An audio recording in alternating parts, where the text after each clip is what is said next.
Jake Reynolds wiped the thick black grease from his hands onto an already dirty rag and let out a long, tired sigh. Another double shift.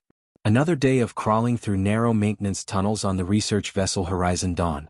His back ached, his knees hurt, and he was pretty sure he smelled like burnt electrical wiring mixed with recycled air filters. But the worst part? That stupid crystalline sphere sitting in the corner of the cargo bay. For 3 whole months, that thing had been the center of attention. Scientists from all over the galaxy had poked at it, scanned it, and tried every trick they knew to get it working. The Vrelnari researchers brought their fancy quantum pulse machines that cost more than Jake would make in 10 lifetimes. They fired energy beams at the sphere until the whole bay glowed blue. Nothing happened. Then the Corvellian scholars showed up with their ancient books and started chanting prayers in languages that made Jake's ears hurt. Still nothing. Even the bug-like Theshan tech experts tried hooking it up to their bioneural networks.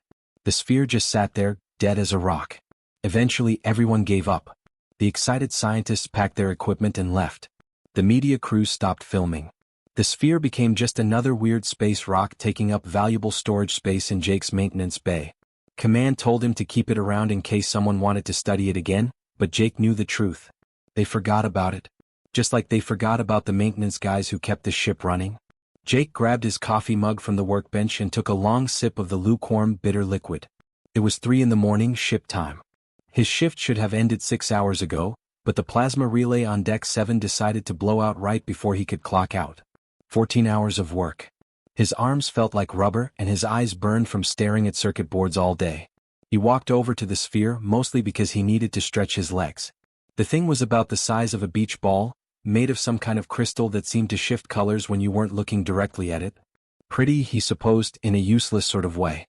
All that money spent, all those genius minds trying to figure it out, and it turned out to be a fancy paperweight.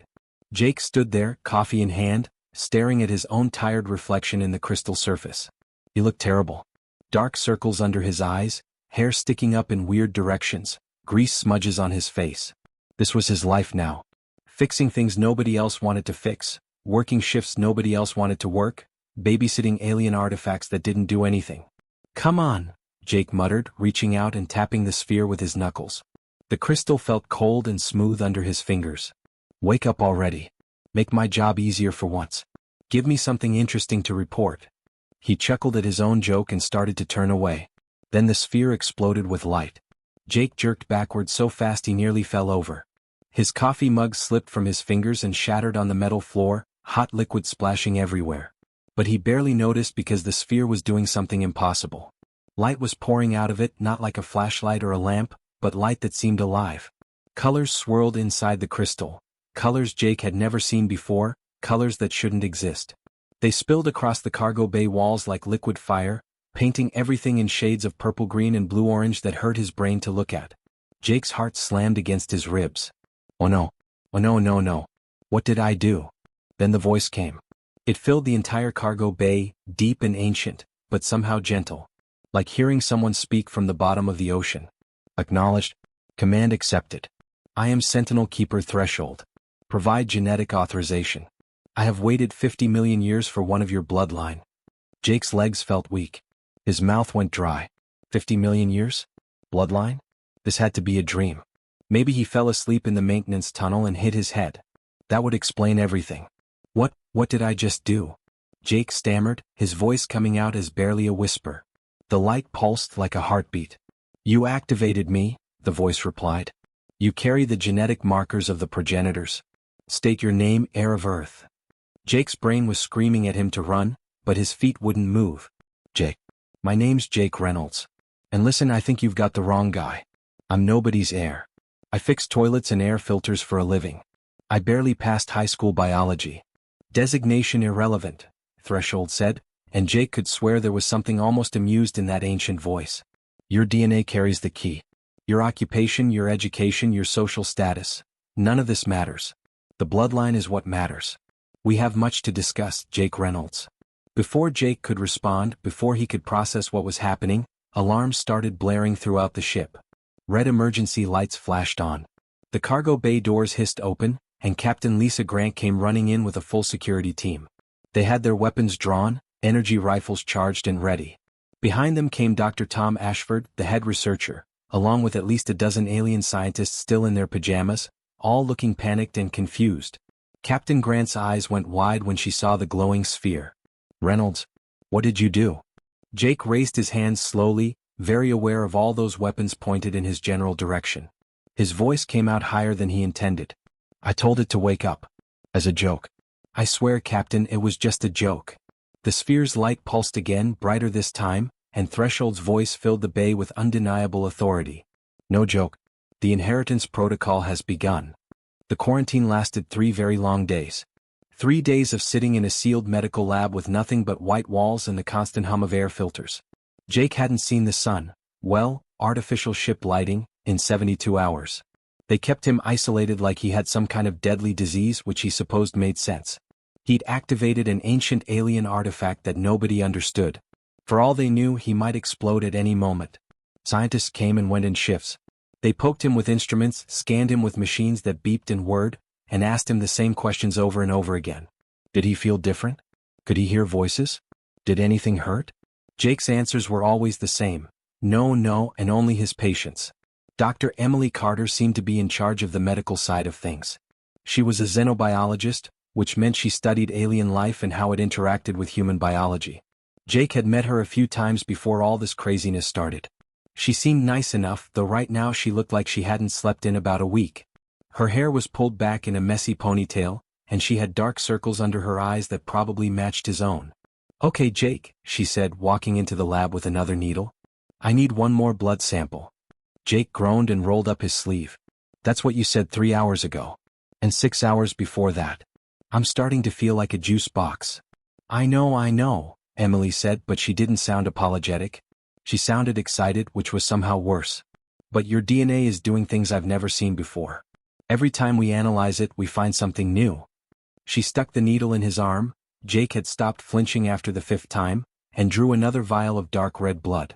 Jake watched it fill up and wondered how much blood a person could lose before it became a problem. He was pretty sure they'd taken enough to fill a small swimming pool by now. Emily took the sample over to her computer station and ran it through the analyzer. The machine hummed for a minute, then displayed a bunch of complex charts and graphs that looked like abstract art to Jake. But Emily's eyes went wide. "Your DNA is remarkable," she breathed, leaning closer to the screen. Her fingers flew across the keyboard, zooming in on different sections. "There are sequences here that don't match anything in the human genome database. And I mean anything. I've checked against every human population on Earth and in the colonies. These sequences don't exist in anyone else." "Is that bad?" Jake asked nervously. "Am I mutating or something?" "No, it's not new mutation. These sequences are old. Really, really old. We're talking ancient." Before Emily could explain further, Threshold's voice filled the room. The sphere was in the corner of the lab, still glowing softly, always watching and listening. Jake had gotten used to it over the past 3 days, though it still creeped him out sometimes. "They are progenitor sequences," Threshold explained in that calm, ancient voice. "Encoded into humanity's ancestors 200 million years ago." The lab door hissed open and Dr. Tom Ashford rushed in, along with Captain Lisa Grant and a handful of other researchers. Word must have spread fast. Ashford was the head of the entire research division, a smart guy who always wore the same brown jacket and wire-rimmed glasses. He looked at the data on Emily's screen and then at Jake like he was seeing him for the first time. Wait, Ashford said, pushing his glasses up his nose. "You're saying humans are related to the progenitors?" "The progenitors? The civilization that supposedly ruled 12 galaxies millions of years ago?" "Not related," Threshold corrected. "Selected. The progenitors did not create humanity through reproduction. They modified you. 200 million years ago, when your ancestors were still primitive creatures crawling in Earth's oceans, the progenitors visited your world. They altered your genetic code, embedding specific markers that would pass down through countless generations." Jake felt his stomach twist. "Hold on. You're telling me that before dinosaurs even existed, some super-advanced aliens messed with Earth's DNA?" "Correct. The progenitors seeded 17 primitive worlds across the galaxy with these genetic keys. Different planets, different species, all given the same gift. Earth was one of these worlds. Humanity is the first seed species to reach the stars and find a sentinel keeper." The room went completely silent. Jake could hear his own heartbeat pounding in his ears. Captain Grant spoke first, her voice tight. "What happened to the other 16 worlds?" Threshold's light dimmed slightly, which Jake had learned meant the AI was delivering bad news. Destroyed. 14 worlds were consumed by the Devourers before their species could develop space travel. 2 others developed civilizations, but failed to achieve spacefaring capability before their stars entered red giant phase and destroyed their planets. You are alone, Jake Reynolds. Humanity is the last chance. Jake felt sick. His hands started shaking, so he gripped the edge of the medical bed to steady himself. Last chance for what? To inherit what the progenitors left behind. Technology. Weapons. Knowledge spanning millions of years of scientific advancement. The tools to face the Devourers when they return. Emily's face went pale. When they return, she whispered. Not if. When, Threshold said, and there was something final in those words that made Jake's blood run cold. The Devourers exist between dimensions. They do not eat matter or energy as you understand it. They consume reality itself. The progenitors fought them for 10,000 years and lost. Their final act was to create you, successor species designed to continue the war they could not win. Jake laughed, but it came out wrong, bitter and angry. So we're what? A backup plan? Some kind of genetic time capsule left behind in case the real fighters died. Yes, Threshold answered without hesitation. But you are here. You survived. Against all odds, through extinction events and ice ages and wars and disasters, humanity survived. The progenitors hoped you would. They believed in you. Dr. Ashford pulled off his glasses and cleaned them nervously, something Jake noticed he did when he was stressed. What do you need from Jake? What happens next? His choice, Threshold replied. To activate the full inheritance, Jake must consent. The process cannot be forced. If he agrees, the progenitor archives will open. Humanity will gain access to technology and knowledge beyond your current understanding. But there is a cost. The activation will broadcast humanity's location across dimensional frequencies. The Devourers will know you exist. They will come for you. The room fell into a heavy, suffocating silence. Jake looked around at all the faces staring at him. Scientists, soldiers, the captain. Human and alien alike. All waiting for him to say something. And if I say no? Jake asked quietly. You remain hidden. Perhaps the Devourers never find you. Perhaps they do. But you face them without the progenitor legacy. Without the weapons or knowledge to fight back. Captain Grant crossed her arms and met Jake's eyes directly. This isn't a decision you make alone, Reynolds. This is a decision for all humanity. 7 billion people on Earth. Another 3 billion in the colonies. You don't get to choose their fate by yourself. Agreed, Threshold said. Bring your leaders. Let humanity choose its fate. The United Earth Council convened an emergency session within 24 hours. Jake had never seen anything like it. The massive chamber was built in a circular design, with representatives from every nation sitting in rising tiers that surrounded the central floor. Screens lined the walls, showing feeds from colonies on Mars, the Moon, Europa, and dozens of space stations scattered across the solar system. Billions of people were watching this moment live. Jake stood in the center of it all, feeling incredibly small and incredibly visible at the same time. He'd changed out of his greasy maintenance uniform into something more presentable, but he still felt like a fraud.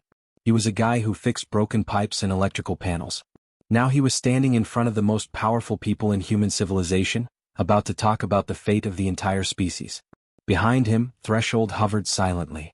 The crystalline sphere had been transported here under heavy guard, and now it floated a few feet off the ground, glowing with that strange internal light. Captain Grant stood next to Jake, along with Dr. Emily Carter and Dr. Ashford. At least he wasn't completely alone. We will now begin, announced the council president, an older woman from Brazil named Helena Ortiz. Her voice echoed through the chamber. Sentinel Keeper Threshold has requested to present evidence. We will watch and then we will discuss. The lights dimmed. Threshold's glow intensified, and suddenly images appeared in the air above Jake's head. Holographic projections pulled directly from the progenitor archives. Jake had seen these before in private, but watching them again still made his skin crawl. The first image showed a beautiful world, green and blue like Earth, with 3 moons hanging in its sky. Cities covered the continents, elegant structures that seemed to grow naturally from the landscape. Then the image shifted, and Jake heard gasps throughout the chamber. The Devourers appeared as tears in reality itself. Not creatures or ships, but rips in the fabric of space. Through these tears, Jake could see nothing. Not darkness, not emptiness, literally nothing. The absence of existence. Where the tears touched the planet's atmosphere, matter simply ceased to be. Buildings, land, water, air, Everything unraveled like someone was pulling threads from reality's tapestry. They don't invade, Threshold explained, its voice filling the silent chamber. They erase. The progenitors discovered they were drawn to advanced civilizations, specifically to the dimensional ripples created by faster-than-light travel. Once a species develops FTL technology, they create disturbances that the devourers can sense across dimensional boundaries. The hologram showed more worlds. Dozens of them. Each one being slowly consumed by those terrible tears in space. Some planets fought back with weapons that made nuclear bombs look like firecrackers. Nothing worked.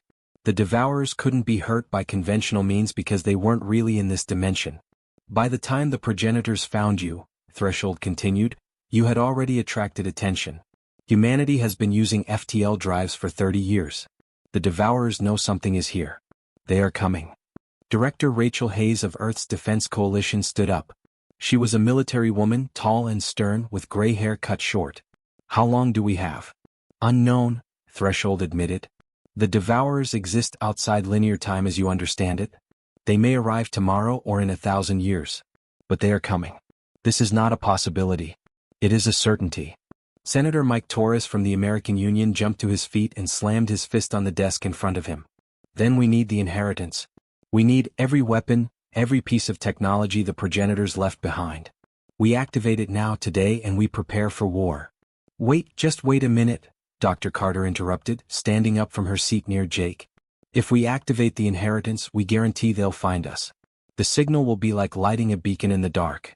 Maybe if we stay quiet, if we stop using FTL travel, they'll lose interest. Maybe they'll never find us. Jake felt everyone's eyes turn to him. He took a deep breath and spoke up, his voice echoing through the chamber. They'll find us anyway. The room erupted in murmurs and whispers. Jake raised his voice. Threshold showed me the complete records. All 16 of the other seed worlds. Some of them tried to hide. They shut down their technology, went silent, tried to make themselves invisible. The devourers found every single one of them eventually. These things are patient. They exist outside of time. They can wait 1,000,000 years if they need to. Ambassador Beth Williams, representing the African Coalition, spoke carefully. But you said the progenitors fought for 10,000 years. That means they survived at least for a while. None of the other species survived permanently though, did they? No, Jake admitted, and the word hung heavy in the air. But the progenitors learned things. They learned how to slow the devourers down. How to hurt them even if they couldn't kill them. They built defense networks across 12 galaxies, massive weapons platforms that operated on principles we don't understand yet. Most of those platforms are still active, still waiting for someone to turn them back on. Threshold's light pulsed in confirmation. The full inheritance includes coordinates to 17 Sentinel Keepers like myself, scattered across the galaxy. 43 weapons platforms, each capable of damaging devourer manifestations. And the progenitor core, a fortress containing their most advanced technology, their final research, everything they learned in 10,000 years of war. But accessing any of this requires activation of the inheritance protocol. The debate that followed was intense. It raged for hours. The expansionist coalition argued for immediate activation. Better to have weapons and die fighting than to die helpless. The preservation front demanded isolation. Maybe humanity could find a way to hide that previous species hadn't thought of. Arguments flew back and forth across the chamber. Meanwhile, messages poured in from alien governments across the galaxy. The Vrelnari Collective sent a formal offer, 10 billion credits to Jake personally if he refused the inheritance. They didn't want humanity suddenly gaining access to progenitor technology. It would upset the power balance of the entire galaxy. The Corvellian Federation was more direct, threatening military action if humanity proceeded. Smaller alien species sent messages of support, hoping that maybe humanity could protect them too. Finally, after watching the chaos for hours, Jake stood up and spoke loudly. Stop. Everyone just stop for a minute. I've been thinking about this wrong. Threshold, you said I'm the only one who can activate the inheritance, right? Because of my DNA? Correct. Only a carrier of the genetic key may initiate the protocol. But once it's activated, once the technology is unlocked, can it be shared with other people? Threshold paused for a long moment. The progenitors designed the inheritance for a single air species. They expected one person to receive it, to control it. However, the protocols could be adapted, modified. It would require significant processing power and time to rewrite the genetic requirements. How much time? 3 years? Perhaps 4. Jake turned to face the council, to face all those cameras broadcasting to billions of people. Then here's my proposal. I activate the inheritance, but we don't keep it centralized. We distribute it. We modify the genetic markers and share them with anyone who volunteers. We make every human a potential heir. Director Hayes leaned forward, interested. Democratize the inheritance. Exactly, Jake said, feeling more confident now. That's what makes us different from the progenitors, right? We don't put all our hopes in one person or one planet. We spread it out. We share the risk and the responsibility. If the devourers come looking for humanity, they won't find one target. They'll find billions. For the first time since Jake had activated it, Threshold's voice carried something that sounded like genuine surprise. No seed species has proposed this. The progenitors believed concentrated power was more efficient. A single leader, a single command structure. Jake looked at the glowing sphere and said simply, "The progenitors lost. Maybe it's time to try something different." The genetic modification program began 3 weeks after the council vote. 17 human worlds participated simultaneously: Earth, Mars, Luna Base, Europa Station, and 13 colonies scattered across nearby star systems. It was the largest coordinated medical program in human history, and Jake Reynolds was right at the center of it all. Jake became the template.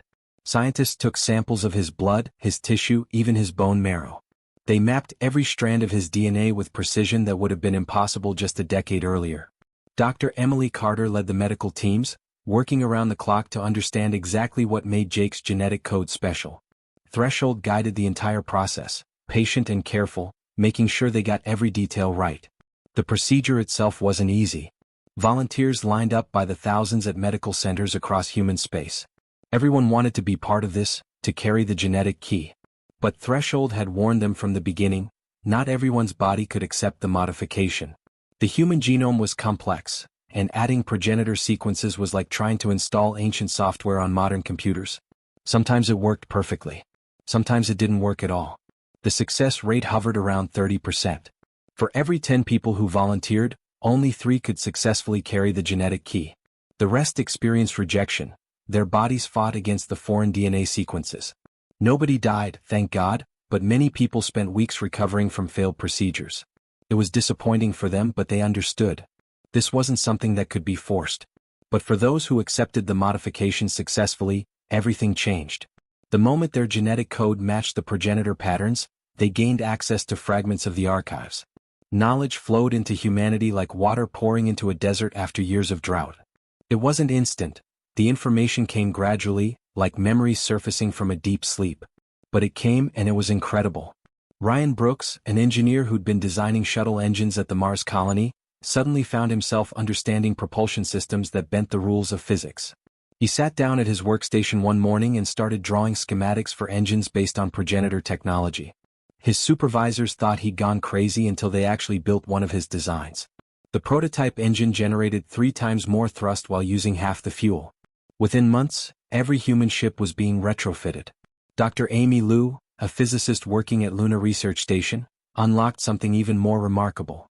She gained knowledge of weapons that didn't just shoot projectiles or energy beams. These weapons bent spacetime itself, creating defensive fields that could deflect attacks from dimensions humans didn't even know existed. The first test made senior scientists cry. They'd been trying to develop dimensional shields for 20 years. Amy figured it out in 6 weeks with progenitor knowledge. Commander Alex Reeves, a military strategist with Earth's Defense Force, spent months absorbed in tactical data from the archives. He studied 10,000 years of warfare against the Devourers. He learned their patterns, their attack strategies, the rare moments when progenitor forces had actually succeeded in driving them back. It was grim reading. Most battles ended in defeat, but scattered among the failures were victories. Small ones, but victories nonetheless. And victories meant hope. The galaxy watched all of this with growing alarm. The Corvellian Federation moved warships to the borders of human space, nervous about what humanity was becoming. The Vrelnari Collective filed formal protests with the Galactic Council, claiming humans were disturbing ancient powers that should remain buried. But smaller species, the ones who didn't have big militaries or political power, they sent different messages. They offered alliances, trade agreements, defense pacts. They hoped that maybe humanity could protect them from whatever was coming. Jake spent most of his time with Threshold during those 3 years. While other people focused on weapons and ships and strategy, Jake wanted to understand the progenitors themselves. Who were they? What were they like before the war? Threshold showed him records from millions of years ago. The progenitors had been explorers once, peaceful and endlessly curious. They'd loved art, music, philosophy.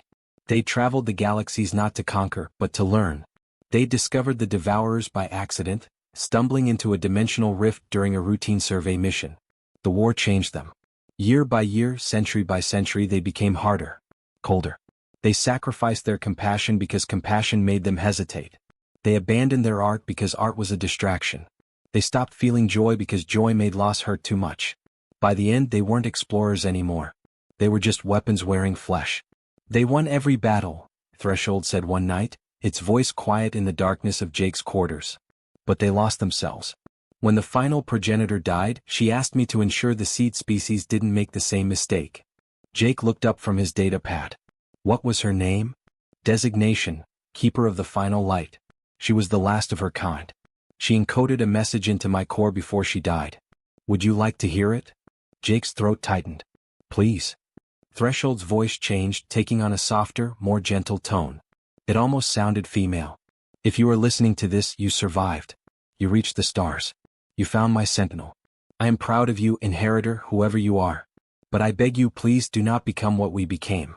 We fought with such fury that we forgot what we were fighting for. We became weapons ourselves, and in the end there was nothing left worth saving. Fight if you must. Use what we left you. But remember to love. Remember to create. Remember to hope. Remember to laugh, to sing, to dance. That is the true inheritance I leave you. Not weapons or knowledge, but a choice, to be more than we were. To stay human even in the darkest times. Jake wiped his eyes with the back of his hand. His vision had gone blurry with tears. We won't forget, he whispered.